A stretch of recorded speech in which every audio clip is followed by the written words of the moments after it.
Mukunda jewellers లో శ్రావణ సంబరాలు. ఎంత బంగారం కొంటే దానికి రెండింతల వెండి ఉచితం. త్వరపడండి, ఈ ఆఫర్ ఆగస్ట్ 14 నుండి 23 వరకు మాత్రమే. మన ముకుంద జ్యువెలర్స్ అన్ని బ్రాంచెస్ లో. కడప ఎంపీ వైఎస్ అవినాష్ ఇంట్లో ఉదయం నుంచి కొనసాగుతున్న ఈడీ సోదాలు కాసేపటికి ముగిశాయి. దాదాపు ఈరోజు ఉదయం 6 గంటల ప్రాంతంలో ఎంపీ ఇంటికి వచ్చిన ఈడీ బృందం ఉదయం 6 గంటల నుంచి దాదాపు మధ్యాహ్నం 12:30 గంటల వరకు కూడా సుదీర్ఘంగా విచారణ కొనసాగించితే ఇక ఎంపీ ఆ ఇంట్లో లేని సమయంలో కేవలం ఎంపీ ఎవరైతే బాబా అయినారో వైఎస్ మనోహర్ రెడ్డి తీసుకొని వచ్చారో ఆ తర్వాత ఇంట్లో కేవలం మొత్తం ఏదైతే ఉందో మనీ లాండరింగ్కి సంబంధించి కూడా ఆ కేసు వివరాలకు సంబంధించి కూడా ఎంపీ అవినాష్ రెడ్డి సమీప బంధువు వాళ్ళ బాబా ఎవరైతే మనోహర్ రెడ్డికి కొన్ని ఆధారాలు అడిగినట్టు తెలుస్తుంది. వాటి సంబంధించి ముఖ్యంగా మనీ లాండరింగ్ ఏదైతే ఆరోపణలు ఉన్నాయో వాటి సంబంధించి కూడా కేవలం 40 కోట్ల సంబంధించి కూడా మొత్తం వివరాలు సేకరించారు. అయితే వాటి సంబంధించి కూడా ఇంట్లో ఎలాంటి డాక్యుమెంట్స్ కూడా స్వాధీనం చేసుకోలేదు. మొత్తం కేసు సంబంధించి ఏవైతే పూర్వాపారాలు ఉన్నాయో మొదటి నుంచి, ఎందుకంటే ఏదైతే సిబిఐ తమ షార్ట్ షీట్ దాఖలు చేసిందో వాటి సంబంధించి కూడా అయితే 40 కోట్ల సంబంధించి దాఖలు చేసిందో వాటి సంబంధించి మనీ లాండరింగ్ డైరెక్ట్ ఆరోపణలు ఉన్నాయి అనే కోణంలో మాత్రమే దస్తగిరి స్టేట్మెంట్ ఇచ్చాడు. దస్తగిరి స్టేట్మెంట్తో పాటు సిబిఐ స్టేట్మెంట్ నమోదు చేసిన ఆధారంగా కూడా ఈరోజు ఉదయం నుంచి కూడా 8 బృందాలకు వచ్చిన ఈడీ అధికారులు 8 ప్రాంతాల్లో ఏకకాలం సోదాలు చేశారు. ఆ తర్వాత కాసేపటి క్రితమే ఎంపీ అవినాష్ ఇంట్లో సోదాలు ముగిసి ఇక్కడి నుంచి వెళ్ళిపోయారు. అయితే ఈ విచారణ ఇప్పటికి ముగిసినట్టు తెలుస్తుంది. అయితే మరికొన్ని చోట్ల ఇప్పటికీ ఈడీ సోదాలు కొనసాగుతున్నాయి. అయితే పూర్తి సమాచారం తెలియాల్సి ఉంది.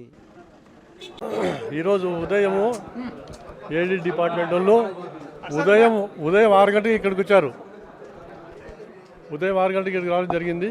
నాకు 7 గంటల సమయంలో నాకు తెలిస్తే వెనకబడి నేను వచ్చాను ఇక్కడికి.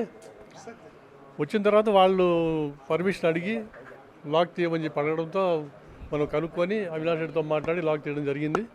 తీసిన తర్వాత వాళ్ళు లోపలికి వచ్చి మేము ఏమి చేయము, మేము ఊరికి వెరిఫికేషన్ మాత్రమే వచ్చాము ఇక్కడ. వాళ్ళు ఓన్లీ ప్రాపర్టీ వెరిఫికేషన్ మాత్రమే చేశారు, అంతకుమించి ఏమీ చేయలేదు. డాక్యుమెంట్స్ మాత్రమే అడిగినారు. డాక్యుమెంట్స్ చూస్తారు, దాంట్లో ఏమీ కూడా నన్నైతే ఏం క్వశ్చన్ కూడా చేయలేదు. ఏం సమస్యలు ప్రాపర్టీనే, ఈ ల్యాండ్ సంబంధించిన డాక్యుమెంట్స్ మాత్రమే. అవి కూడా ఏంటి ఉన్నాయి, ఇక్కడ పెట్రోల్ బంక్ డాక్యుమెంట్ ఒకటి, ఆ భూమి డాక్యుమెంట్ ఒకటి, ఈ భూమి డాక్యుమెంట్ ఇవి మాత్రమే చూస్తారు అంతే. నాకు తెలిసి వేరే డాక్యుమెంట్లు అయితే ఏమీ లేవు. వేరే డాక్యుమెంట్ మళ్ళా సమాచారం ఏం లేదు. వచ్చేంత పరిస్థితి ఏమీ తీసుకోవాలి, ఒక్క డాక్యుమెంట్ కూడా తీసుకోలేదు. అసలు వాళ్ళు ఏం ఇబ్బంది పెట్టలేదు, ఏం క్వశ్చన్స్ కూడా అడగలేదు, నన్ను ఇబ్బంది పెట్టలేదు అసలు. నువ్వే అంటే ఒక మాట అడిగినారు, మీరు కూడా కేసులో ఉండారా సార్, మీ పేరు కూడా ఉన్నట్టుంది అని. ఉండిండొచ్చు, దాన్ని ఏముండదు అని చెప్పిన. అంతకుమించి ఇంకేం మాట్లాడలేదు. వాళ్ళు నలుగురు వచ్చారు, నలుగురు అధికారులు వచ్చారు. కేసు గురించి ఏమీ అడగలేదు వాళ్ళు. అంటే మీరేదో 40 కోట్లు ఏదో ఇచ్చారంట కదా అంటే, ఎవరు చెప్పినారండి 40 కోట్లు ఇచ్చారు, ఎక్కడుంది ప్రూఫ్ ఎక్కడుంది అని అడిగినా అంతే. అంతకుమించి ఏం చెప్పలేదు. తర్వాత వాళ్ళు ప్రెజర్ చేసి మళ్ళీ ఏమీ అడగలేదు. ఎలాంటి ప్రాపర్టీ వాళ్ళు ఒక్క పేపర్ కూడా ముట్టుకోలేదు. డాక్యుమెంట్స్ అని చూసి మళ్ళీ వెనక్కి ఇచ్చేశారు. అంతకుమించి ఏం జరగలేదు. ఓన్లీ వెరిఫికేషన్ అంతే, అంతకుమించి ఏం జరగలేదు కూడా. దీంట్లో ఏమీ జరగలేదు, ఓన్లీ ప్రాపర్టీ వెరిఫికేషన్ జరిగింది, అంతకుమించి ఏమీ జరగలేదు. ఓకే,